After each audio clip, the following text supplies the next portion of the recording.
Hello everyone and welcome back to Ryan's Live Life. In this episode, we're going to be going over 7 tips and tricks for techs and roadies in 2019. Man, I did not say that all out loud until like just now. So that's a tongue twister right there.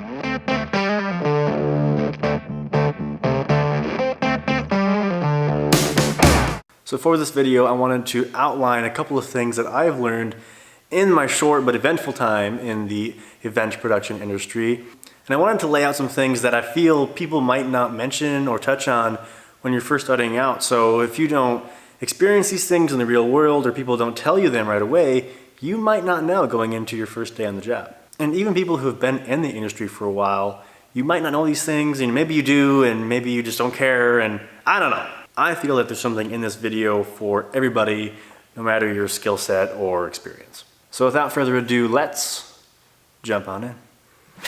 Tip number 1 is cable management. Keeping cable runs clean and out of the way of people and in a nice and pretty fashion is something that is hopefully taught to people when they're first getting started out in the industry, but unfortunately it's rare to have people who actually care about how cables look and don't want a big explosion of cables on the ground. That's just asking for somebody to trip, or it just looks bad. You want clean lines and minimal visibility to public and anybody for that matter. And one way you can do that a lot of people don't realize or just don't do for whatever reason is drawing your cables up on your speaker stands. So if you have a speaker, you have a cable going to it, and the speaker is on a stand, and the stand is off the ground. Super obvious, right? So most people will just take this and either they'll just leave it hanging like that, or they might, try to wrap it around and then that looks kind of funky. And so what I'm suggesting is to not do those two things and take a little piece of gaff tape, rip it into 2 pieces, take the speaker end of your cable, draw it up under like that, kind of like a right angle-ish shape. So it draws right up to the speaker, tack the cable to the stand, and then take the other end of the cable towards the bottom of the stand, draw the speaker cable to the stand, and tack that down there. And if you're super picky like me and maybe you have a cable that's not really cooperating very well, take a third piece, tack it right at the top of the tripod legs, like so, and boom. And there you go, you have a nice clean speaker stand. Now of course this isn't something that is only restricted to speaker stands and speakers. Cable management is something that you use all the time. So if you're running cables to microphones or speakers, or you're running a snake or something like that, keeping your lines clean and organized is essential to not only just aesthetic, but will also help a ton when it comes to troubleshooting if something goes wrong and you need to track down a cable and find out where the problem is. So I'm not going to go over how to gaff a cable down to a stage or anything like that. Hopefully you know that by now. I showed the speaker stand thing because I feel like not many people do that, and it's such an obvious thing to do. I feel like, I don't know, maybe it's stupid and like anal, but I don't know, I think it's cool. Do with it what you will. Tip number 2 is to use some of the basic functions on a multimeter. So let's check that out right here. So for this demonstration, I'm going to test voltage of an outlet. This is the most common test that I do when I'm going into a new venue and maybe I'm not familiar with the power that's in there. I will bust out my multimeter and just run a quick test on it, see how clean it is, and that way I can anticipate any issues that might happen or avoid hopefully blowing up any equipment or anything crazy like that. So first off, we're going to turn our multimeter to volts. We want to measure voltage, not amps. Don't want to mess with that right now, just V for voltage. So then we want to take our black lead and go into our ground, then take your red lead, go into your neutral, make sure you get a nice clamp in there. And your reading's going to be very small on this. You want it to be probably under 0.05. Anything over that is going to be pretty scary. This is your voltage between your ground and neutral. So ideally you want this to be as low as possible, if not be completely 0. But usually this is a pretty common reading to see for your voltage between your ground and neutral. Then you want to leave your black lead into the ground, take your red, go into your hot, and that's going to give you your more familiar reading of what is ideally 120 volts here in the United States anyway. But anything between 117, 122, 123 is totally fine. Once you start seeing, you know, anything under 115 or anything above 124, you might start seeing some glitchy stuff with your equipment, especially if it's digital. Definitely something that to keep in mind when I test these things, because equipment is expensive, so you want to make sure that when you plug something in and turn it on, that it's not going to start a blaze. So yeah, test your power. Get this stuff out of the way.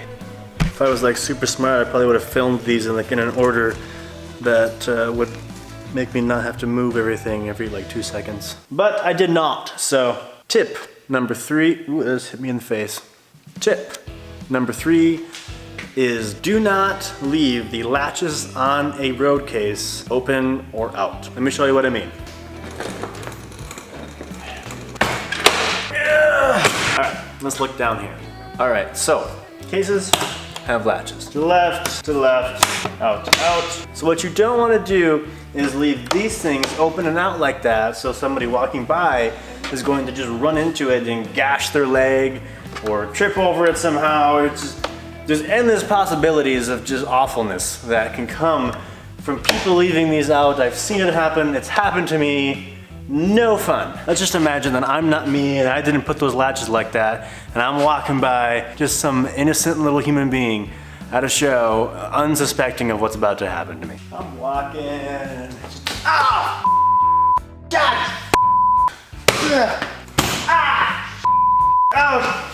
There's so much blood! Why would you leave the latches out? But no, seriously, real world example right there, people. Do not leave your latches out. Please, everyone, latches in.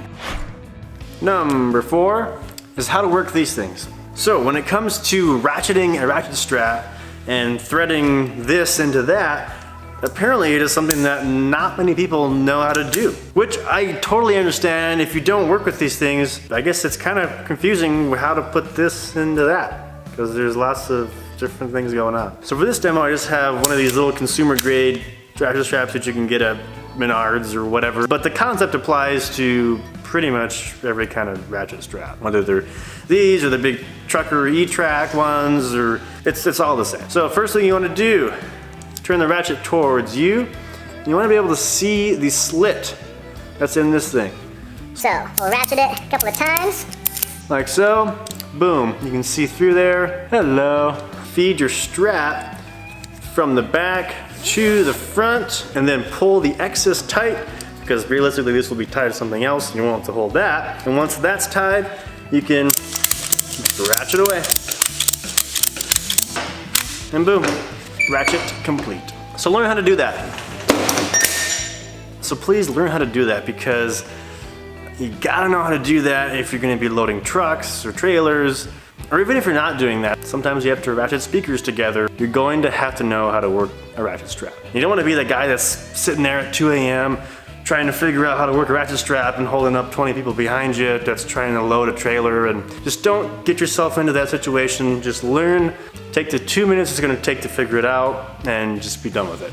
Number 5, just a real small thing, and maybe it's obvious, maybe not. I don't know. I'm just going to show you. So, mic stands, microphones. We've all put this onto that at some point in time. Many of you have probably done the whole, like, try to balance the microphone and screw it on, and then end up dropping the microphone, and you get yelled at, and then you go cry, and it's a whole thing.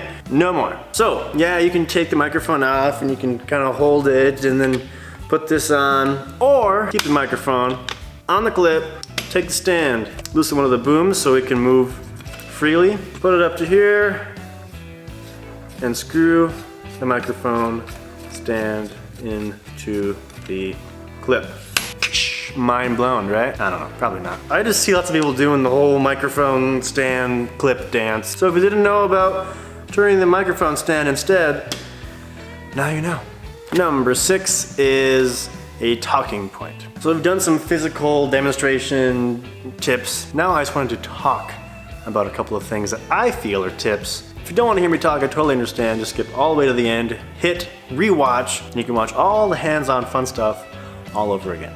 Talking point number 1. So the first thing I wanted to talk about is leaving the venue how you found it. This is something that I tell my team all the time. Every show, at the end of the event, we do multiple walkarounds from multiple different people and pick up any of the garbage that we brought into the show. Gaff tape, set lists, day sheets. There's all kinds of things that are gonna be left over after a show, no matter how big it is. And what I see way too many people do is they come in and they set up all their stuff and they do the show, and then they leave and there's gaff tape balls everywhere, and they got schedules and stuff just strewn about the room, and it just really upsets me because, you know, it's somebody's job to clean up that room after you, and why make it more difficult for them by bringing in extra stuff and just leaving it without picking it up yourself. You know, you're all there with the same goal of making a show happen and making it happen flawlessly, and so why put extra burden on them when in reality you should be working together and helping them, because that'll help build a relationship with the venue and the venue staff,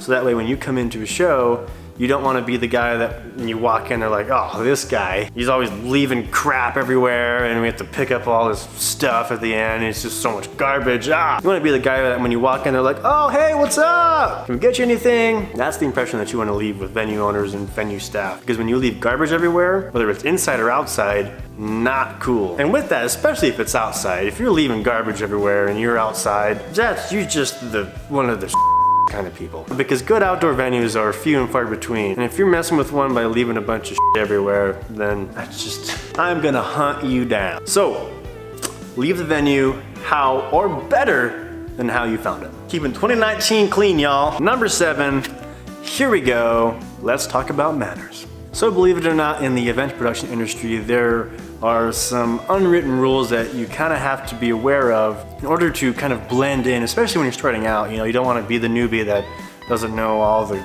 cool unsung rules. And while I'm not gonna be able to go over all of them, and by no means do I know all of these unwritten rules of the event industry, but I can definitely fill you in on a few to help make your life easier. So manners number 1 is to ask questions but be confident. You know, if you straight up just don't know how to do something, ask whoever told you to do it, how do I do this? Or I'm not sure how to do that, could you please just real quick show me how? And hopefully they'll show you how or help you to do it or give you a quick rundown or something. You know, hopefully they didn't have a bad day and they're gonna brush you off and maybe have somebody else do it or something, but hopefully that's not gonna happen. Hopefully they'll help you out and show you how. But with that, be confident. There's a difference between not knowing how to do something entirely and just thinking, well, maybe I'm not gonna do it the right way, I should just ask. Just do it. Be confident in what you know, and if you think that you know how to do it, just do it.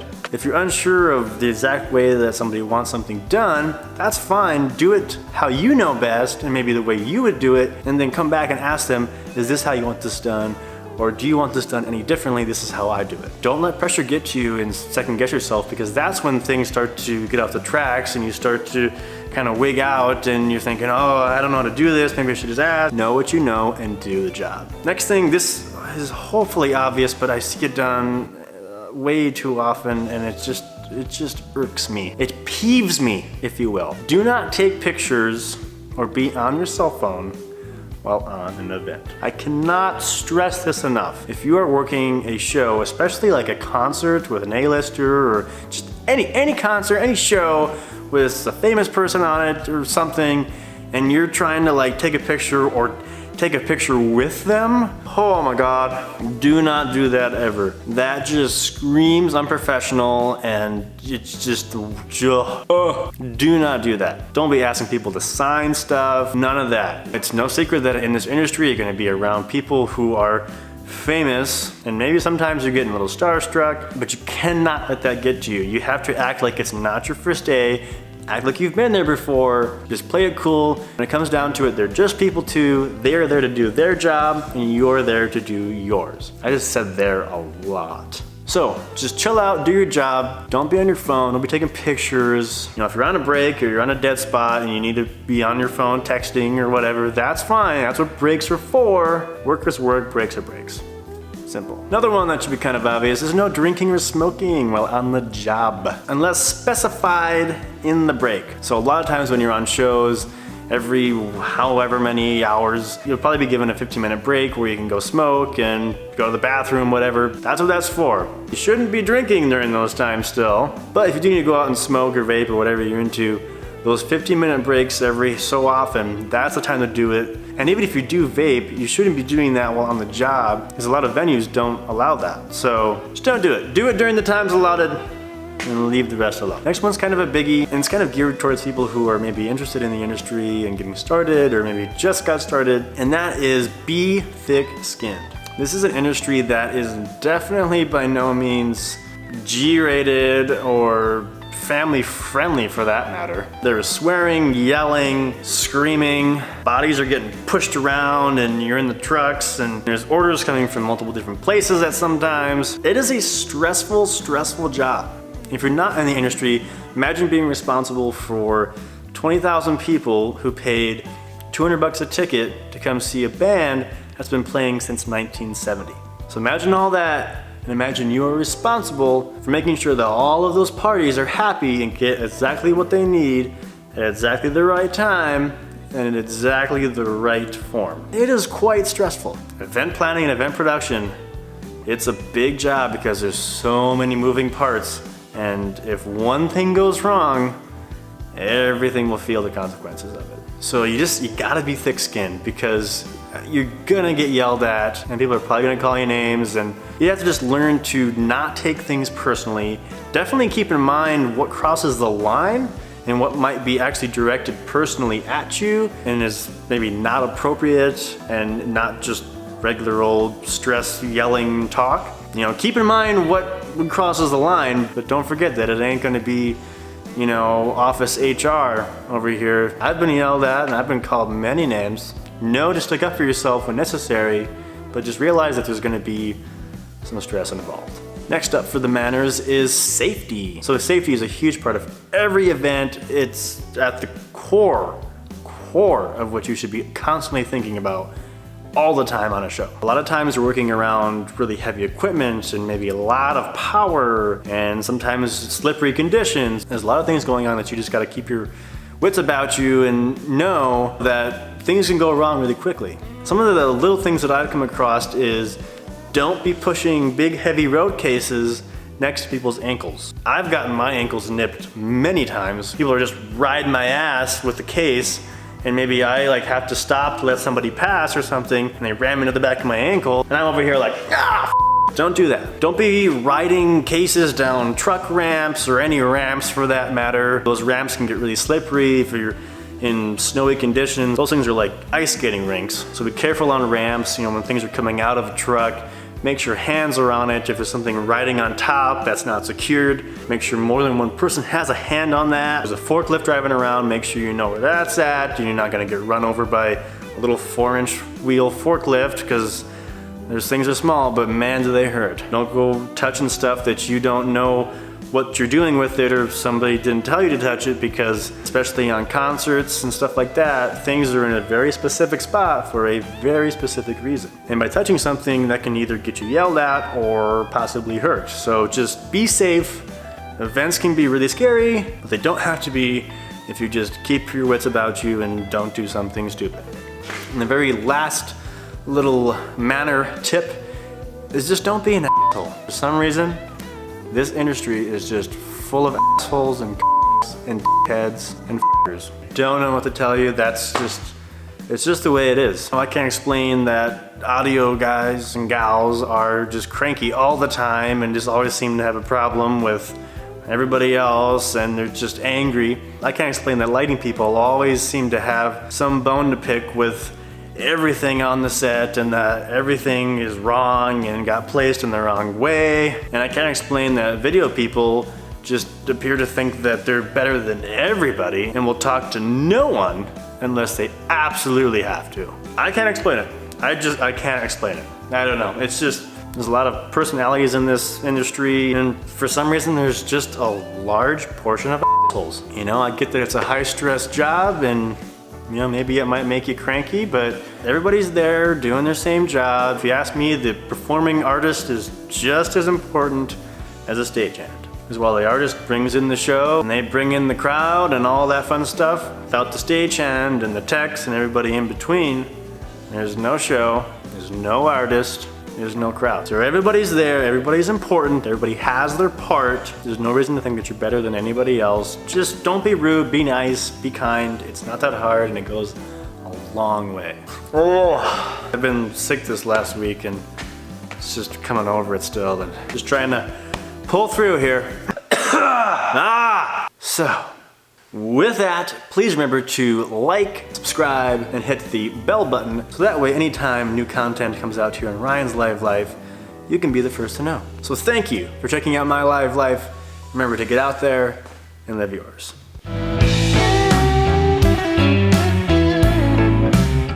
Hey, where's my chair?